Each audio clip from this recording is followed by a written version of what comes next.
Quickfire review. Deadpool 2. Who's in it? A bunch of people, like Ryan Reynolds, Josh Brolin, Zazie Beetz, Morena Baccarin, Brianna Hildebrand, Stefan Capisi, Julian Dennison, Karen Sony, and the Met Emoji. What's it about? Ricky Baker escapes from his foster care home and starts throwing rocks, kicking stuff, defacing stuff, burning stuff, and is up to a guy with cancer and a disposable team of other obscure superheroes to save him from Josh Brolin and his casting agent. What's good about it? As a sequel to the beloved first film, it improves on every aspect from it. Some jokes are repeated but are taken a step further to make them even funnier than before, and even the new jokes are more clever, rather than being just TJ Miller comparing Ryan Reynolds' makeup to a shriveled up ballsack. Not only is the writing funnier, but it is also able to take the leading character more seriously, without undermining every moment in his arc with a joke. Surprisingly, the film is also a lot more heartfelt as it reaches its climax, and leaves a great impact on the audience. I must admit that the advertising for this film is great for being able to show enough of the film in order to sell it, without giving away the whole plot, as a lot of the best jokes in the film are barely shown in the promotional material, which is where, in my opinion, the first film fell flat. Not only is it better written, but it is also better looking, with flashier fight sequences and set pieces. David Leitch's distinct directorial style helps a lot of the scenes feel more unique and creative in comparison to the many superhero films that it parodies.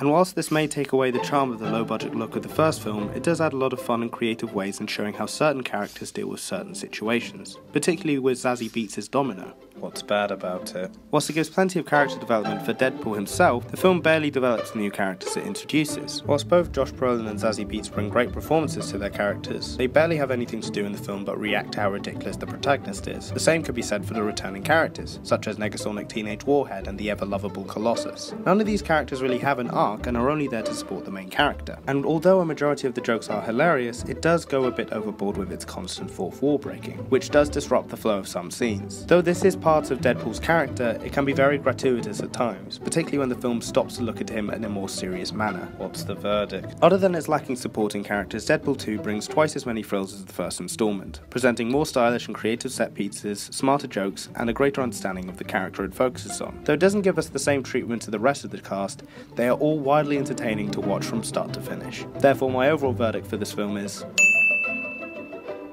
was totally wicked! See ya.